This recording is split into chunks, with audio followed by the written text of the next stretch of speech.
All right. So it's great stuff so far. This has been really cool. Just everyone coming before me, and hopefully this gets a little bit more technical, but helps out to tie in some of the actual practicalities on the legal and compliance considerations.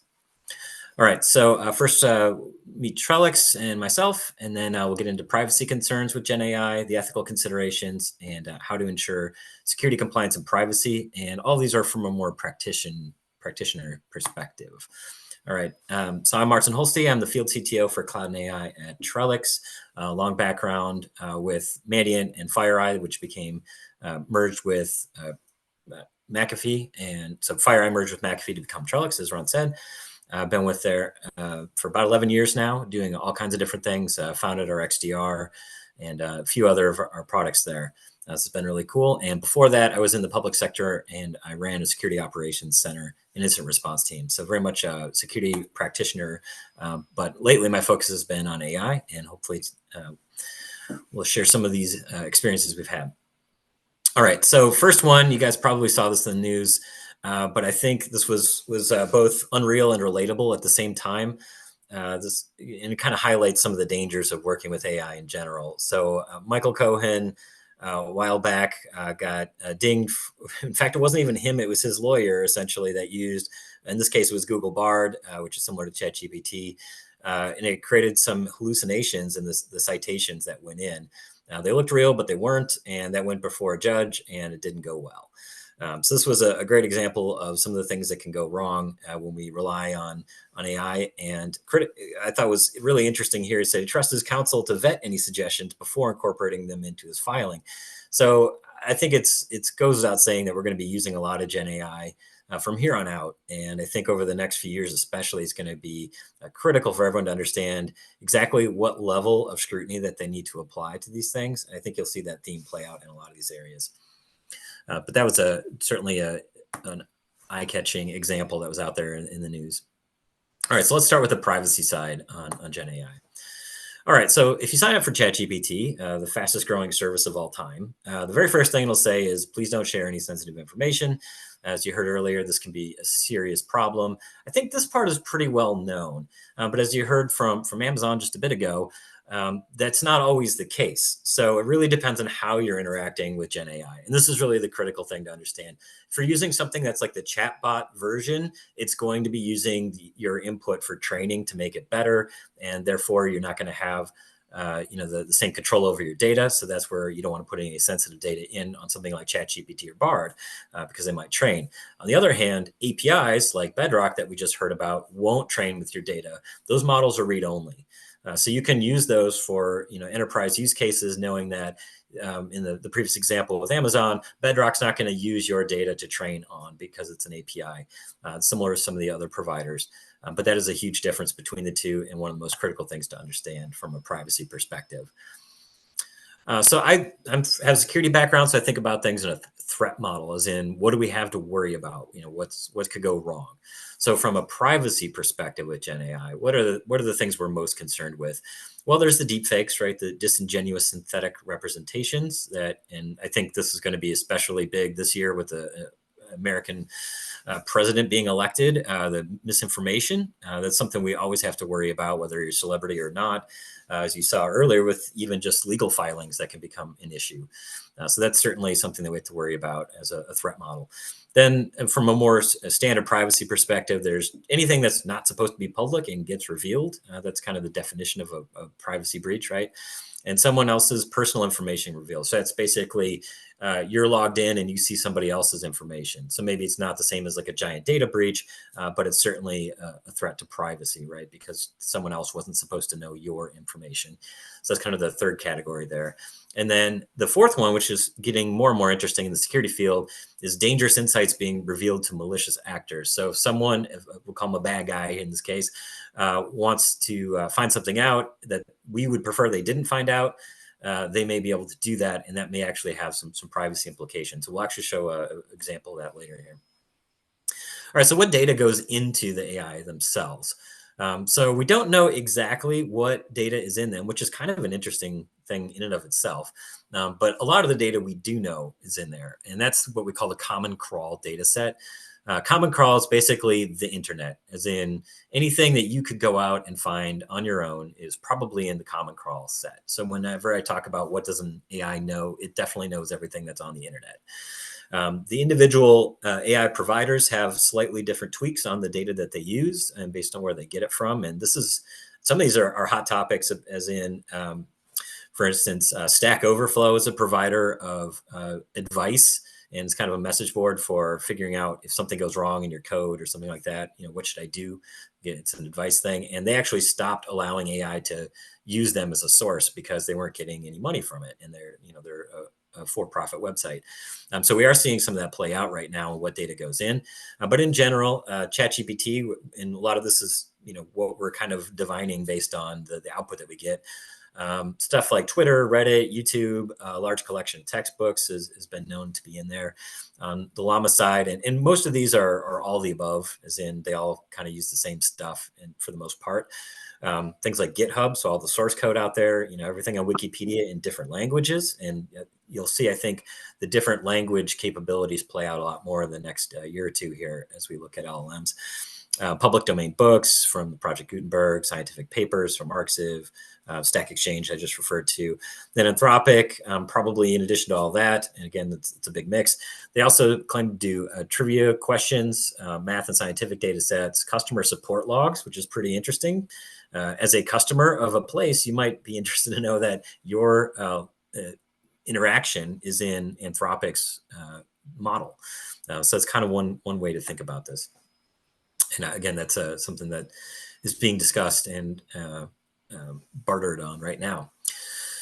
So when we talk about AI, we often talk about fine tuning, and that's taking an existing set, like those providers I showed you earlier, and then making your own modifications to it specific to your business. We call that fine tuning. And that's basically applying a small amount of custom data to create specialized responses. And this is a big difference. So most of those LLMs that we talk about have trillions of parameters in them, as in they've looked at trillions of facts or words or however you want to think of it.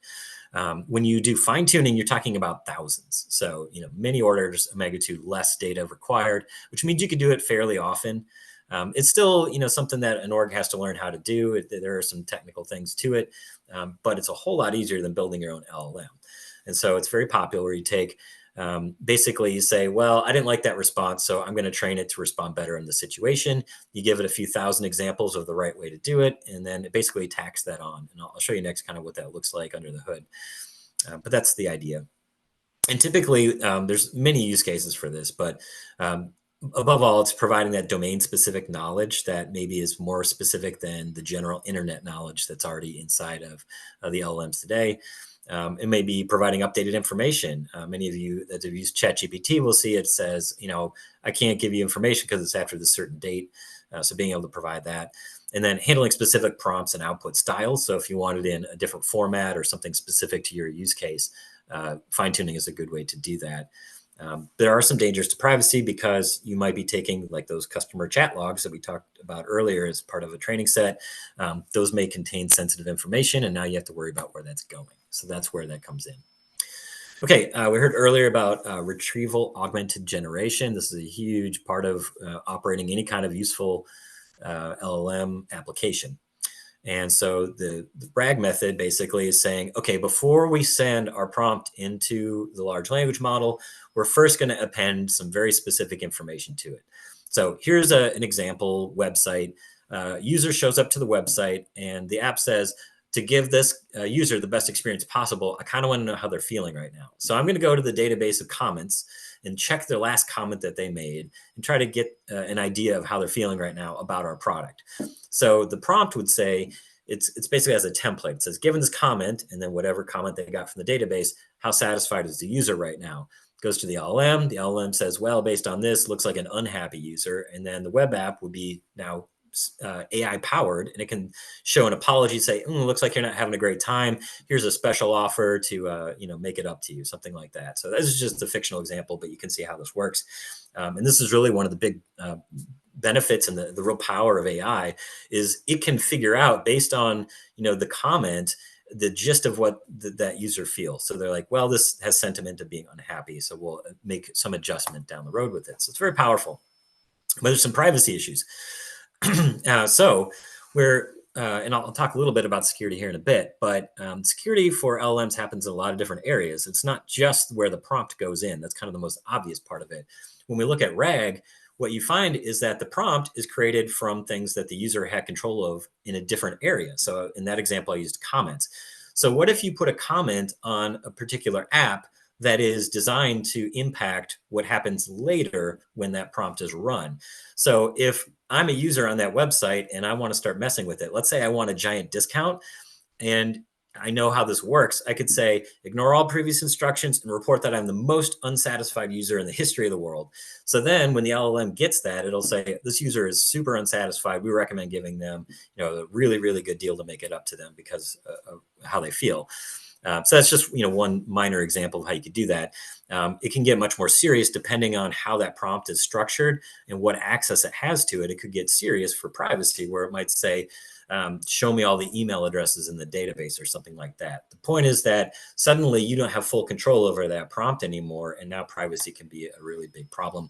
The OWASP group for application security has a top 10 things that can go wrong essentially when you're working with LLMs in an application-based scenario. The one I just talked about was that first one, prompt injection. I won't go through all of them today.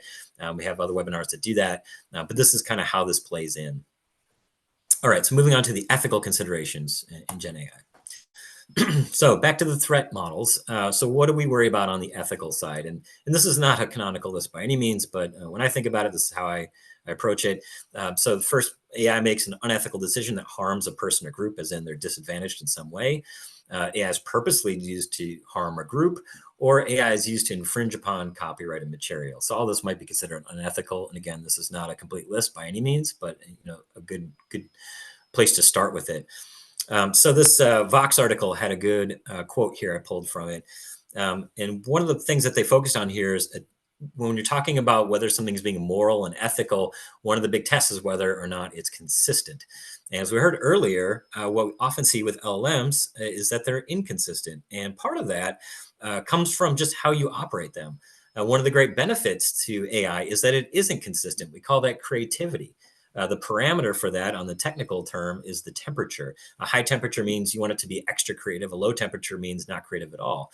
In a lot of situations, you can set that temperature to 0 in the technical term, and then it's told to be not creative in any way at all. We use that frequently in the security area because we don't want the AI to make things up, because we're not asking it to write a story or anything that's fictional. We want it to be as truthful as possible and as consistent as possible. So when we talk about the ethical considerations of consistency, there are actually a lot of technical solutions for doing this that aren't just the LLM's problem and based on what it was trained on or how it operates. And then there's the effects that the prompting itself has on these responses. And this is something that I've seen in the last few months, getting more into the prompting. And what we find is that you can get really complicated with your prompts, which makes them more efficient. So you can ask for multiple things at the same time, which is definitely a best practice because it's a lot cheaper to ask multiple things. But in that example, you can actually run into problems where asking something in a particular way has a big influence on what it's going to say at the end. So if you say, tell me what kind of animal this is, if this animal is found in Canada and what it eats, means that it may be more likely to tell you it's a Canadian goose than some other type of goose because you use the word Canada in your prompt. So this is something that's very much an emerging art as we figure out exactly how LLMs work with those prompts. And so this has a big time implication on the overall ethics, because it means that the prompter is influencing significantly the decision or the output that you're going to get from the LLM itself. So even if the LLM would have behaved perfectly fair and ethical at all times, you can basically ask a leading question is one way to think about it. And that may affect the response that you get. So that's another consideration. And this is just scratching the surface of all the different things that go into the prompting. And another area that's an interesting intersection with ethics is the concept that you can use emotion to try to get better responses out of LLMs. Some of my other webinars, I go deeper into this. But this was pretty interesting to me, the fact that you can use human-based emotion to get these other responses. But one of the examples I've seen out there is do this or you're fired, or using threatening language in your prompting to try to get the machine to do something different. And I think you can see that there's probably some interesting ethics. It's a weird area because it's ethics in response to the AI itself, which is a whole other science fiction area. But it definitely comes into play when you're working amongst engineers or developers working with the LLMs, and exactly what are going into these prompts can become sort of an interesting ethical discussion. So I think it's important to actually note how AI makes decisions itself, and this is obviously a a multi-year long course that you would take for a PhD study or something like that. But this is one good way to look at it. So at the bottom there, you can see, and this is came from Cameron Wolf's Substack here. He had a great diagram that I really appreciated. So it says the LLMs are cool. That's the prompt, right? And this is kind of a great illustration of how this uh, decision is made for that output. It goes through a whole bunch of, they're called tensors, those lines that go between the different words. And basically, it's going to figure out how related different words are together and then pass that up to the next layer of normalization. And then it'll continually do that. And so if you do fine tuning, it'll basically add layers at the top, is one thing to note. And so each time you add in more information, you're going to get more layers that happen. And so it's that full combination of traversing or transforming through all those layers that eventually give you the output for a given prompt. And so that's really how to think of this, is that it's all cumulative and each part of it will have an effect on the downstream. I think earlier on, we talked about these bits of legislation, so I won't go into these too deeply. These are the three big ones out there. So the blueprint for an AI Bill of Rights that we heard about, that's pretty high level, I would say. I think the California AI Accountability Act is probably the latest one and has some of the most specifics in it.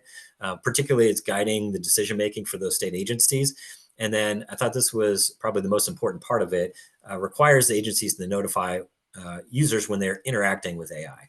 And I think you'll see that becomes pretty standard throughout, whether it's whether content was created by AI or whether the chatbot you're on with is AI. Flagging that is in fact definitely what is occurring, I think is going to be a big part of consumer rights going forward. And then just trying to explore and keep an eye on this is HR 3369. It's basically just directing the government to do more research. So I think the end result is there's some out there right now, but as you heard earlier, it's going to get significantly more legislation, and it's really unclear exactly what that's going to look like. On the ethics, there's been an interesting debate whether closed or open is ethical. At the beginning, I talked about how bad guys can use LLMs as well. And there are a number of LLMs out there on the dark web for people to use. And those are available because some of the LLMs are open sources, and you can download them yourself and run them yourself. And you don't have to do it through an API or a service. And so for a while, it wasn't really an issue. If you go back about a year ago, the open source ones weren't very good, and so no one really worried about it. But on the right here is Hey, Martin. Yeah, go ahead. Well, okay. One question. I might just be careful because sometimes the slides may not transition well, or we can it's almost like there's a transparent image. Just be aware of that. Maybe there's a setting you could adjust. A couple of people have mentioned that. We can still get the gist of it. Oh, okay. I'm seeing the full slide. Are you not seeing the full slide? We are seeing that. It's like almost a transparent where you can see some of the previous slide or the next one. Anyhow, now it looks much better, but whatever you did is different from just a minute ago. Anyhow, just keep going, and hopefully people can still get the gist of this very valuable content. Okay, thank you. Yeah, it must just be a slow video update. Okay. Just about done here, but I really wanted to focus on this part of it. It's not just a security issue. You can think of this as a problem for deepfakes or anything that a malicious actor or basically someone that would get kicked off of something like ChatGPT or Bard. If they know that they would violate terms of service, they'll run their own. And it's really worth understanding that there's a lot of open source models out there that anyone can download and run anywhere they want. Off the internet, essentially, that are now almost as good as ChatGPT and better than some of the other paid models as well. So here is from artificialanalysis.ai. They've got a running kind of leaderboard. There's a lot of different leaderboards out there. I just grabbed this one. They're reliable. And you can see that they're pretty much in line with each other. And so as we think about bad actors having access to this stuff, it's already here. It's not really a debate anymore. It's already happened, and something to be cognizant of. On the other hand, this also means that things like speech can't be impeded by the providers themselves. So the open goes both ways, and it's very interesting to me to see over the last year how the same models that used to be not nearly as good as the ones like GPT-4 are suddenly basically as good or very close to as good. And so you'll start to see over the next year that they all sort of become commoditized and are basically having the same level of quality within, give or take a little bit. So that's definitely something to keep your eye on. All right, so from our perspective, how can we ensure that AI is compliant and private? There's a couple of ways. So you heard earlier the observability. So Bedrock, for instance, has the ability to log all of the prompts that go in and out. And this is a great way to keep an eye on what's happening. So you can figure out, okay, is this particular prompt in our test environment capable of outputting something it shouldn't? And you can prove that by having the telemetry come out of Bedrock and go into something like our Trellix XDR, where you can keep an eye on that stuff and actually monitor it and create alerts for anything that you don't want to see in there. We heard about guardrails. So anything you can know up front, that's fine. But it's really hard with natural language to figure out ahead of time what should and shouldn't be in there. And so at the very least, having that observability is a really key part of this.